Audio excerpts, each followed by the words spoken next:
कैसे हैं आप सभी। आई होप आप सभी बहुत अच्छे होंगे। मैं भी ठीक हूँ। वेलकम बैक टू परी कृष्णा मॉम में आप सभी को राधे राधे। तो फ्रेंड मैं मैके से आ गई थी। यही नेक्स्ट डे का ब्लॉग है और आज है 1 तारीख, क्योंकि हमारे यहाँ 2 एकादशी, हमारे यहाँ सब भी आपके एकादशी का थोड़ा कंफ्यूजन भी है कि 2 एकादशी हो रही है। हाँ, 1 तारीख की भी और 2 तारीख की भी, बट हमें व्रत जो रहना है ना वो 2 तारीख का रहना है। और कार्तिक का जो स्नान चल रहा था केवल उसके 5 दिन रह गए हैं। अभी तक कार्तिक का स्नान मेरा बाकी भी था, तो मैं स्नान तो सब जगह कर ही रही थी अपना, मगर ये बीच बीच में दीपक छूट रहे थे।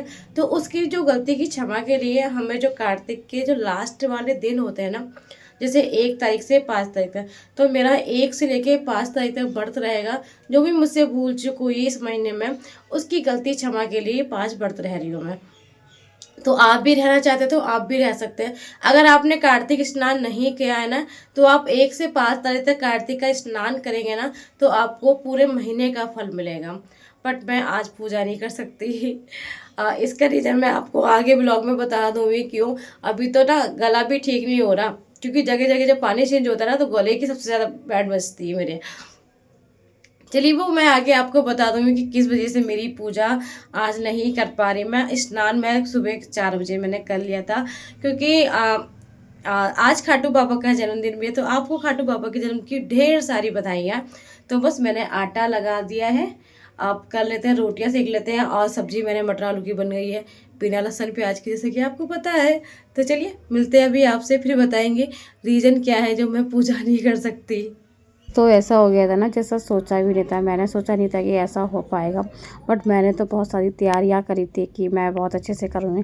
हर साल करती हूँ, जैसे आपने देखा भी होगा, मेरे पिछले साल के ब्लॉग्स देखे होंगे, आपको पता होगा पहले मैं किस तरह से करती हूँ।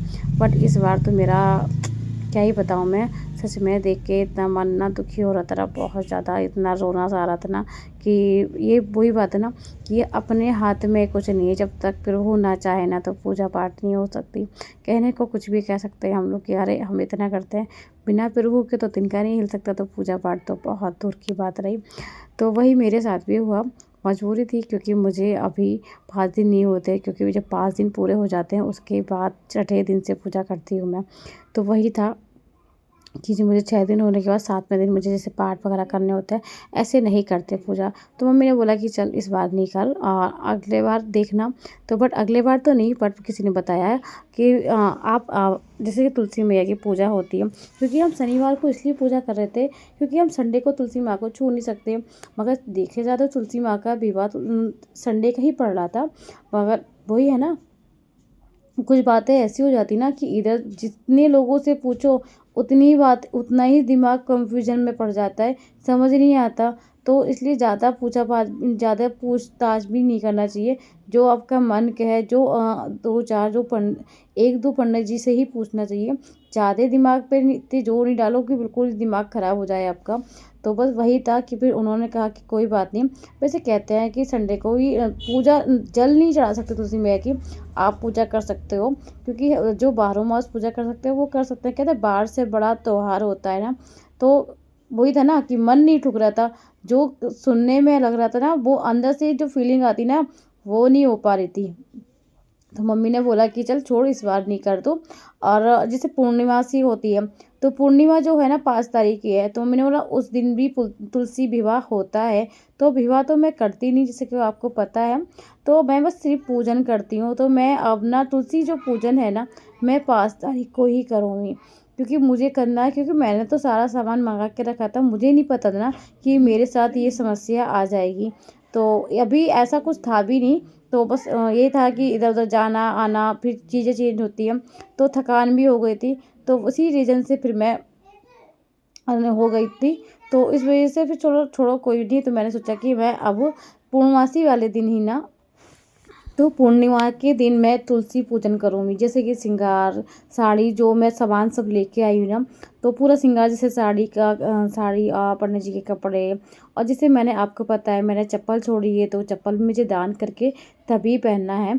तो सारा सामान मैंने मंगा लिया था पहले ही, तो वो सब मैं पूर्णमासी दिन ही सबको अच्छे से तुलसी मैया को तैयार करूँगी, पूजा करूँगी। कहते हैं मन में भाव श्रद्धा होनी चाहिए, जो आपका मन कहे वो आप काम करना चाहिए। मन कभी झूठ नहीं बोलता। जो हमारा जो दिमाग होता है ना, वो कभी कभी कंफ्यूजन में पड़ जाता है ना, तो वहाँ से सोच हमारी थोड़ी गलत हो जाती है। बट कभी दिल, कभी मन में जो बात आती है वो कभी झूठ नहीं होती, कहीं ना कहीं वो सच बोलता है, वहाँ पे प्रभु का वास होता है, ऐसा कहते हैं, ग्रंथों में लिखा है।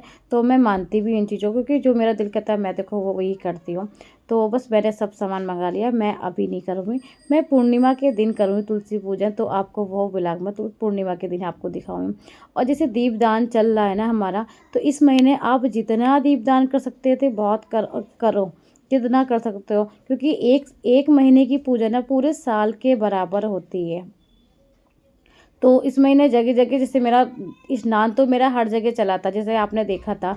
अभी मैं के 4-5 दिन रह के आई थी, तो हर जगह मैं स्नान तो करती रही, क्योंकि स्नान नहीं टूटना चाहिए था।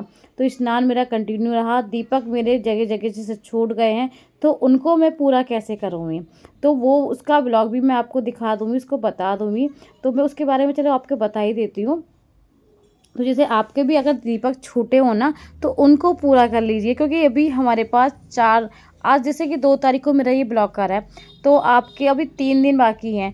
तो लास्ट में जो पूर्णिमा पड़ेगी ना, तो आप जैसे कि 365 बत्ती का दीपक तुलसी मैया को लगा दीजिए, जिसमें भी भूल चूक हमारे संडे हो गया, बीच में हमारे दीपक छूट गए हों, उन सब की पूर्ति होने के लिए।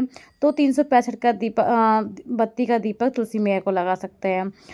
गंगा पर दीपदान कर सकते हैं, जहाँ भी हो सके दीपदान कर सकते हैं। जैसे मेरा आंवला का दान नहीं हुआ था, आंवला नवमी थी, मम्मी ने दान करा था, मैं नहीं कर पाई थी, पूजा ही नहीं कर पाई, तो दान तो हो ही नहीं कर सकती। तो वो मैंने आंवला मंगा के रखे हैं, आंवला भी मैं पूर्णमासी के दिन ही दीप उसका दान करूँगी। तो जैसे गंगा जहाँ जहाँ पे मैं दीपदान करूँगी ना, उसकी वीडियो मैं आपको दिखा दूँगी। तो आप भी अगर छूट गए हो ना, तो पूर्णिमा के दिन जितना हो सके आप दीपदान करें। जैसे कि तुलसी मैया के यहाँ अपने पास में मंदिर हो भोले बाबा का, शिवालय जाएं, वहाँ पर पास के मंदिर में दीपदान करें। समी के पेड़ पे दीपदान, पीपल के पेड़ पे दीपदान, जहाँ जहाँ आपके आसपास आपको सुविधा लगे वहाँ पर आप दीपदान करें, क्योंकि लास्ट वाले दिन हर जगह हम दीपदान कर सकते हैं। हर गलती की भूल चूक क्षमा मांग सकते हैं प्रभु से, अपन से जो भी हमसे गलती हो गई। देखो हम इतने बड़े तो हो नहीं गए कि हमसे गलती ना हो, तो गलती तो कितनी होती है हमें खुद को नहीं पता होता कि हम क्या कहाँ पे क्या गलती कर रहे हैं। तो उन गलतियों की क्षमा तो मांग सकते हैं, प्रभु तो जानते हैं ना कि हमने क्या गलती करी है। तो फ्रेंड, आज का ब्लॉग कैसा लगा ये भी मुझे ज़रूर बताना। आपके साथ भी ऐसा हुआ है ना, तो मुझे बताना, राय ज़रूर देना अपनी।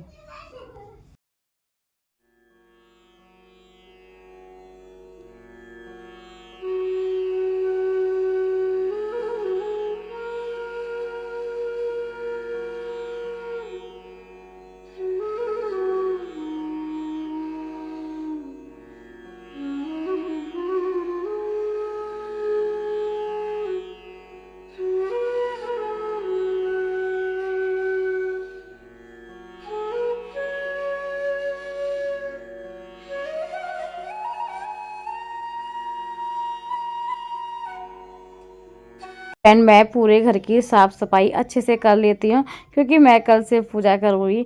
तो इस वजह से मैं पूरे घर की अच्छे साफ़ सफाई, क्योंकि आने के बाद ना कहते हैं ना, जब अपने हाथ से काम को करते रहो ना, फिर मम्मी ने फिर भी घर बहुत साफ़ रखा था। मैं ये नहीं कह रही कि मम्मी ने नहीं करा, मम्मी ने बहुत करा था। मम्मी के फिर भी हाथ में इतना क्योंकि मम्मी का हाथ फ्रैक्चर हुआ था पीछे, आपको पता था। तो उस वजह से मम्मी ने फिर भी घर साफ़ रखा था। फिर भी वो आदत है ना अपने मन में कि अपने हाथ से जो काम करते रहो ना, तो वो लगता है कि अपने हाथ का ही समझ आता है। तो बस मैंने फिर पूरे घर की एक बार अच्छे से पूरी घर की डस्टिंग करी। डस्टिंग का साफ़ भी करने का मौका ही नहीं मिल रहा था, घर के कपड़े इतने हो गए थे। कपड़ों को फिर जब एक बैग खोलते ना, कपड़े जब तक सेट नहीं हो जाते ना, तो पता नहीं क्यों मन में चैन नहीं पड़ता, कुछ अच्छा लगता नहीं, मन में बेचैनी लगी रहती है। मेरे साथ ऐसा होता है, ये जब कपड़े घर में ढेर लगाओ ना, उनको अच्छे से जब प्रेस करके अपनी जगह रखना दो ना, तब तक चैन नहीं पड़ता। तो सब कपड़े बैग खाली करे, सबको रख दिया था। अब बस ये था कि घर की साफ़ सफाई भी अच्छे से कर लेती हूँ। तो किचन को अच्छे से मैंने सरफ वगैरह डाल के अच्छे से उसको जो हमारा बर्तन साफ़ करने वाला वो होता है जूना, तो उसको जूना बोलते हैं, जमा बोलते हैं। आपको यहाँ जो भी बोलते हो बता देना। तो हमारे यहाँ जो बोलते हैं मैं आपको बता रही हूँ। तो बस अच्छे से पहले पूरी रसोई साफ़ करी और प्लांटों में पानी डाल के आई। अब पूरे घर का एक से हाथ से पोछा लगाती, क्योंकि हाथ से पोछा लगाने का ना अपना अलग ही रहता तरीका। पहले के लोग देखो हमेशा हाथ से लगाते हैं, अब तो आजकल वाइपर हर चीज़ें लगती हैं, हम भी फॉलो करते हैं, ऐसा बात नहीं है, हम भी फॉलो करते हैं उस चीज़ों को। मगर सुबह जल्दी में ये रहता है कि सुबह पूजा ज़रूरी होती है, तो पोछा वाइपर से जल्दी लग जाता है। तो हाथ से ये थोड़ा सा टाइम लगता है, मगर हाथ से लगता बहुत साफ होके पोछा। आप सुबह लगाना, आपका शाम तक पूरा घर साफ रहेगा। अगर बच्चे छोटे हैं तो, बच्चे बड़े हैं तो आप किसी टाइम भी लगा ली, घर साफ ही रहेगा आपका। तो मेरे यहाँ तो बच्चे छोटे हैं, आपको पता है, तो मुझे तो पूरा दिन लग जाता है साफ़ सफाई करते करते ही। तो बस आज पूरे घर में मैंने हाथ से पोछा लगाया, तो मुझे पूरा पता है आधे घंटे से भी ऊपर टाइम लग गया था साफ़ सफाई करते करते करते। तो बस फाइनल पूरा घर साफ़ हो गया है, क्योंकि एकादशी 2 दिन है, मंदिर साफ़ कर नहीं सकते। एकादशी के दिन कभी भी मंदिर साफ़ नहीं करना चाहिए, क्योंकि अगर मंदिर आपको गंदा लगता है ना, तो आप एक दिन पहले उसके कागज़ चेंज करो। और एकादशी के दिन कभी मंदिर साफ़ नहीं करते। तो मंदिर तो अब देखो एकादशी के बाद ही साफ़ कर रही हूँ। तो आज का व्लॉग कैसा लगा आप सभी को, प्लीज़ कमेंट बॉक्स में ज़रूर बताना। और आपके साथ भी ऐसा कुछ हुआ जो मेरे साथ हुआ है, वो मुझे कमेंट बॉक्स में बताना, अपनी राय ज़रूर बताना। तो आज का व्लॉग यहीं एंड करते हैं, मिलते हैं आप सभी को नेक्स्ट व्लॉग में।